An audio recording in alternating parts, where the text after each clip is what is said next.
How do you feel when it gets to the 1st of December? Some people are like really excited. Other people are terrified. The in-laws are coming for Christmas. Disaster. Well, however you're feeling, over the next few weeks in different kinds of meetings, we're going to take a look at Isaiah chapter 9. It's a very well-known passage in the Old Testament in relation to Christmas.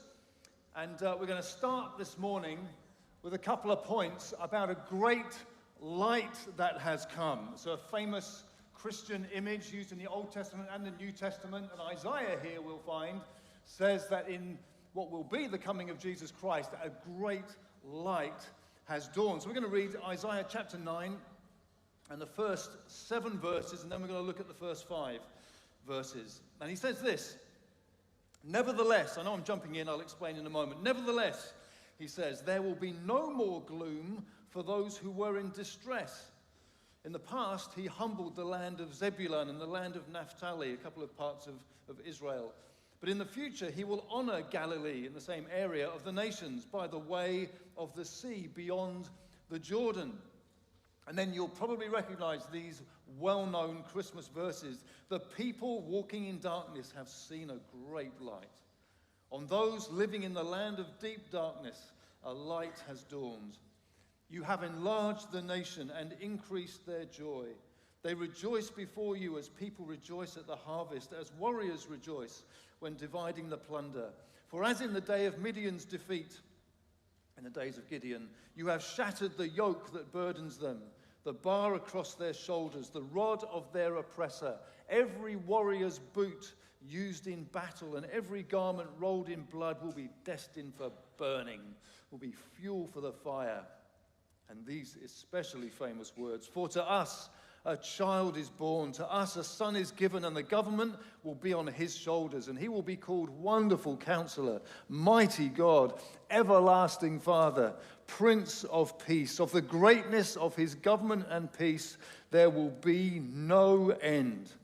He will reign on David's throne and over his kingdom, establishing and upholding it with justice and righteousness from that time on and forever. The zeal of the Lord Almighty will accomplish this. There are 1,000 things we could say from that passage. I'm going to mention 2 to you this morning. The first is this. Our God is God of nevertheless. Every Christmas Eve, I wonder if you listen to it. Every Christmas Eve, every year, on Radio 4, you have 9 lessons and carols. Anybody listen to that? What an uncultured bunch we are. It's a service of carols, hymns, and readings live from the candlelit chapel of King's College, Cambridge. It was created early in the 20th century to show the development of the loving purposes of God seen through the windows and words of the Bible. I'm sure you'll all be wanting to watch it now, listen to it now this Christmas. There are 9 readings, 9 lessons and carols, 9 readings and carols. And the third of those 9 readings is from this passage that we just read. But it doesn't include verse 1. It jumps right in at the people walking in darkness have seen a great light. But verse 1 is crucial for us to understand what's going on here. Well, this is about a great light. You ask, well, why is it really important? Well, it's really important because of one word at the start of it, nevertheless. In other words, nevertheless means despite all that's been said, this, hear this. Which means you have to ask, well, despite what? This great light news comes nevertheless. Well, nevertheless what? What is it that's happened beforehand that makes you intrigued to wonder what's been going on such that this is now such great news? It's really important. You see, if I said to you, nevertheless, I will rejoice. That doesn't tell you very much. It tells you I'm going to rejoice, but it doesn't tell you why. The nevertheless is really important. If I said, nevertheless, because I've got a slight cold, nevertheless I will rejoice. You're going to think, yeah, so what? If I say to you, I have just lost my job, nevertheless I will rejoice, you're thinking, oh, right. What precedes the nevertheless is massively important. And this, nevertheless, in 9 verse 1 that we read, follows, of course, the end of chapter 8. And the end of chapter 8 finishes with judgment from God. It finishes with, as bad as it gets, distress, darkness, fearful gloom, utter darkness. God, through Isaiah, is prophesying great judgment. It's a terrible time for these people. Nevertheless, God says, there will be no more gloom for those who are in distress. Do you understand? That's what's going on here. But we need to take another step back. Because the end of chapter 8 is set in the historical context that chapters 7 and 8 have set up for us. And without all of that, you don't really get the full impact of this great light that Isaiah says is coming. Here's the context. Here's what's going on. Ahaz is currently the king of Judah, the southern part of what was God's people. And he's a bad king. And given that it's pantomime season, every time I say Ahaz, you have to boo. Right? So Ahaz... No, you didn't get it. He was really bad. Ahaz is one of a succession of really bad kings in Judah. And Ahaz, I wonder how long you can keep this going. Ahaz is in a quandary. Ahaz is in a quandary because I need to be more careful.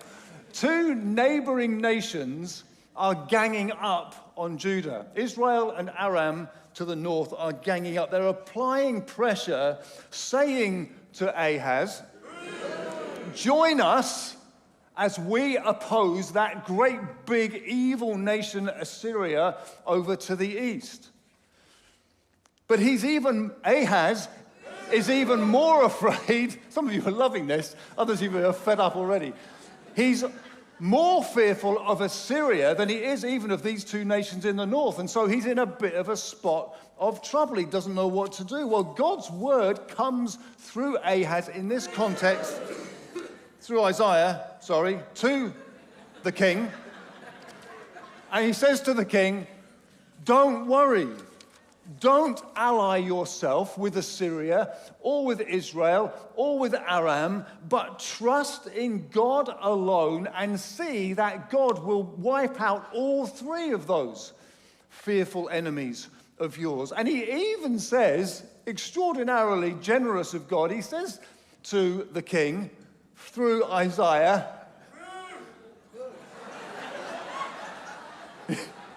you're just taking this way too far. He says to the king, from God, God says to you, ask for a sign that this will truly happen.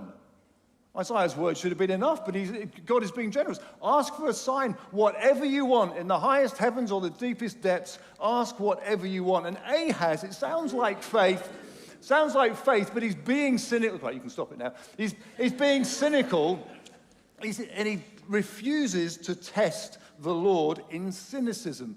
Isaiah is not impressed, and he says to the king, you've tried the patience of your people, now you're testing the patience of the Lord. Well, the Lord is going to give you a sign anyway, even if you don't want one, in your cynicism. And here's the sign that the Lord is going to give you, that all 3 of these nations are going to be defeated by God. The virgin will conceive and give birth to a son. And by the time that young woman has married and had her son, the lands of the 2 kings you dread, Israel and Aram, will be laid waste. The immediate threat that you're really worried about will be over, and that lady will call her son Emmanuel as a testimony for the rest of his life. God is with us. However, Ahaz still doesn't trust God to sort it out. And he decides to align himself with Assyria way over to the east and sends a tribute to him and says, I'll do whatever you want me to do. I'm your son and your servant. Ahaz is that unbelieving.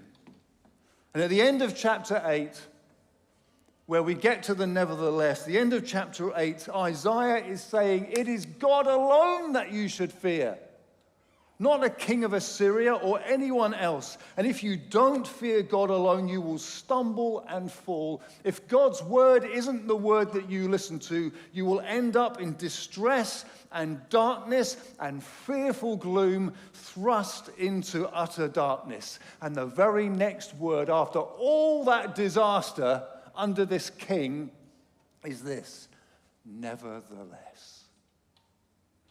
Nevertheless, despite all the gloom, there will be no more gloom. In fact, in verses 2 to 4, there will be the opposite of gloom.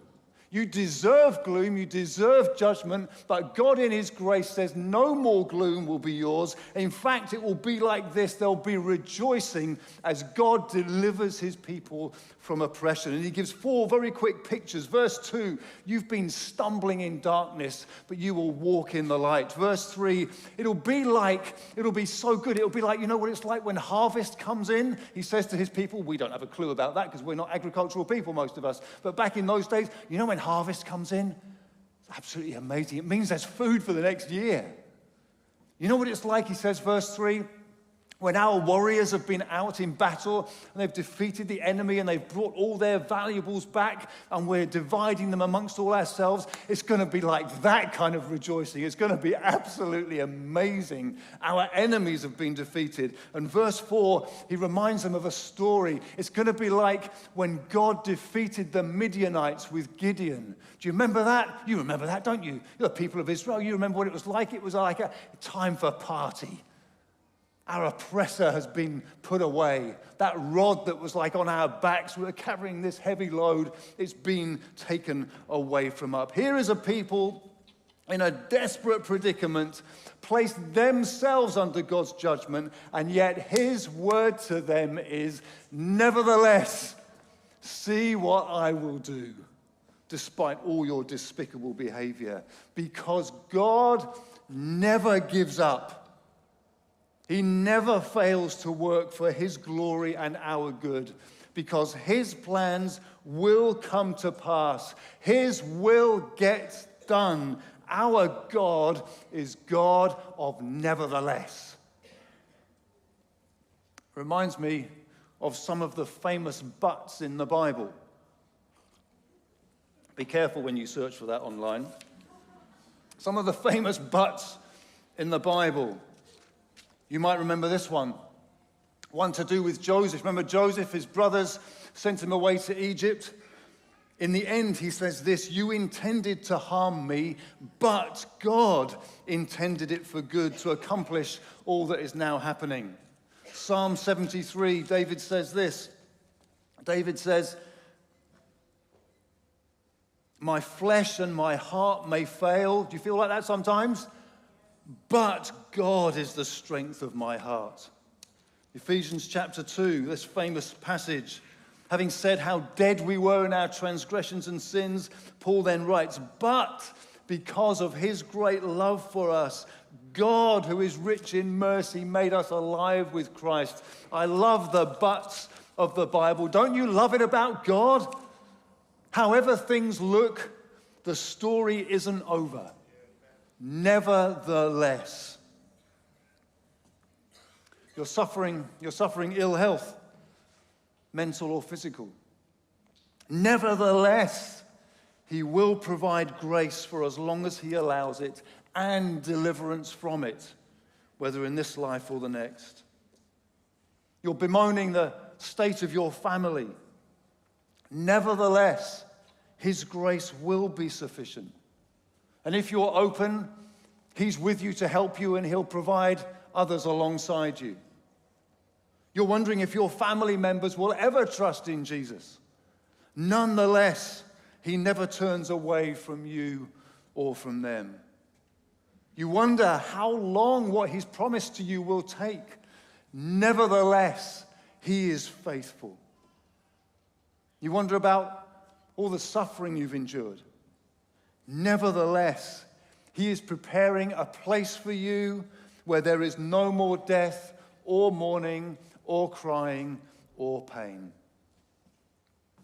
And with New Testament eyes, we see all this nevertheless and its implications being fulfilled in Jesus Christ. Matthew, in his gospel, explicitly tells us this. In Matthew chapter 1, he talks about the virgin who will give birth and the son will be called Emmanuel. And here in this chapter, Isaiah 9, Matthew picks that up in chapter 4. All of this, nevertheless, finds its way in Jesus towards us. Don't you love it that God hasn't finished? Don't you love it that he's God of the nevertheless? However things look, he's still at work. He's still doing his business. He will never stop working for his glory and for our good. But don't forget, jumping back to Isaiah chapter 9, back to that day, don't forget that it would be 7 long centuries for Isaiah's words from God to be fulfilled, for this nevertheless to become reality, for the child to be born, for the son to be given, for the government to be on his shoulders. Now, because Isaiah is a prophet, he sees these things as having already happened, even though they haven't. He's a prophet, that's how he sees it. The people have seen a great light. A light has dawned. You have enlarged the nation and have increased their joy. There's going to be a lot of waiting to do. It's going to be 7 centuries of waiting. But here's more good news for you and for me in our day. God is always at work in the waiting towards his nevertheless. He is God in the waiting. I don't know what your personality is like, but don't you find waiting such a difficult thing? I find waiting quite difficult sometimes. I think waiting has become even harder in our fast, immediate, demanding culture. A few years ago, there was a Samsung mobile phone advert, and it actually said this: impatience is a virtue. What a day we live in. Here's a test. When you're at the supermarket, I do this. Do you carefully weigh up the queues as carefully and scientifically as you possibly can and assess which of them is going to be the quickest? Which till operator looks like they know what they're doing? Which lady has an enormous basket? There's only one person there, but it's an enormous basket or trolley. You carefully weigh it up. And when you get into your queue, carefully chosen, you inevitably end up thinking, I am cursed. Every time I join a queue, it may be the shortest one, but it ends up being the longest. I hate waiting in a queue. Would you rather take 5 minutes to drive a 20-minute journey, an extra 5 minutes just to keep moving? Yes? You would. Thank you for your honesty. The rest of you, I bet you're the same as well. We hate waiting. I honestly think that waiting is a very, very challenging thing to do, or to wait well. But we're probably all waiting for something. Some of you are waiting for the Christmas break. Some of you are waiting to graduate. Some of you are waiting for a new job. Some of you are waiting to retire. Some are just waiting for a new place to live. Some are waiting to find a spouse and get married. Some are waiting for children. Some are waiting for the children to leave home.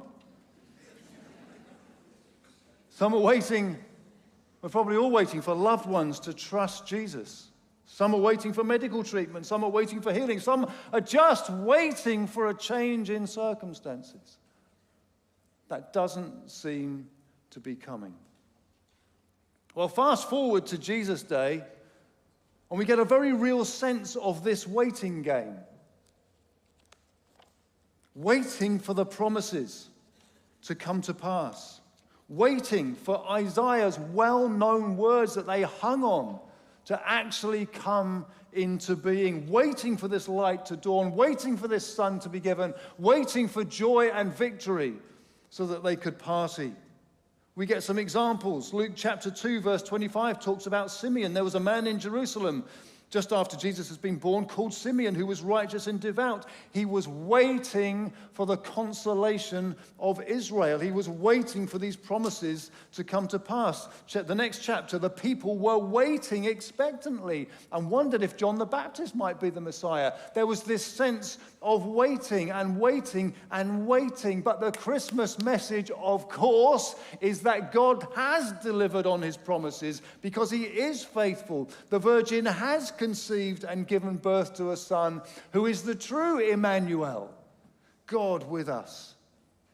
To those of us, all of us, in fearful doom and deepest darkness under the judgment of God, God has spoken his ultimate nevertheless in sending his son. You sinners, you dirty sinners, lost, away from God, his enemies, under his judgment, subject to all of that through your own fault. Nevertheless, the Son is sent, who will reign on David's throne forever and ever. So, Isaiah said, rejoice like at harvest, rejoice like the warriors have come back, rejoice like the party time we had back in Midian, being defeated day under Gideon. He might say to us today if he was here, so rejoice as if your team have won the World Cup. Rejoice as if you've just inherited the estate. Rejoice as if your every good desire has been satisfied. Rejoice as if everything that oppresses or frustrates or challenges you has been wiped away. No more waiting. Jesus, Emmanuel, has come to reign and to bring in his kingdom. This is the best news that I know about. He has come. And yet, we do wait. We don't wait and we do wait. The Christian life is so many things, one of which is an exercise in faithful waiting. We're all waiting for God to move in one way or another. We're all waiting for God to answer prayer. We're all waiting for God to say in our own immediate circumstances, nevertheless, no more gloom. Aren't you? Isn't there something in you that's waiting for God to act? In your depression or your difficulty or just your longings to say, nevertheless, no more gloom. And even when he does move, which he does, we still wait. Because for however much we receive from God and experience of God in this life, we are always awaiting a final nevertheless. That final nevertheless, when death becomes the doorway to being with Jesus unhindered, face to face, where there is no more death or mourning or crying or pain. So I want to say to you, wait confidently because God is faithful and he's working in the waiting. Nevertheless, the Savior has come. And in our circumstances, nevertheless, God will work by his grace. And even in the end, nevertheless, he will deliver us to the goal of our salvation in his very presence. One of the Psalms says this, wait for the Lord, be strong and take heart and wait for the Lord. It's my word to you today, wait for the Lord, be strong in heart, take courage and wait for the Lord to deliver in this life and to deliver eternally and gloriously. Here's how we're going to finish today. We're going to finish by having a song played to us, not by the band, but on the screen. And it's a song about taking courage in the waiting. And I know you're waiting. I know you're waiting for things to change. I know you're waiting for God to provide. I know you're waiting for loved ones to make a step towards Jesus. I know you're waiting for all manner of things. But God is working in the waiting. And there is a nevertheless.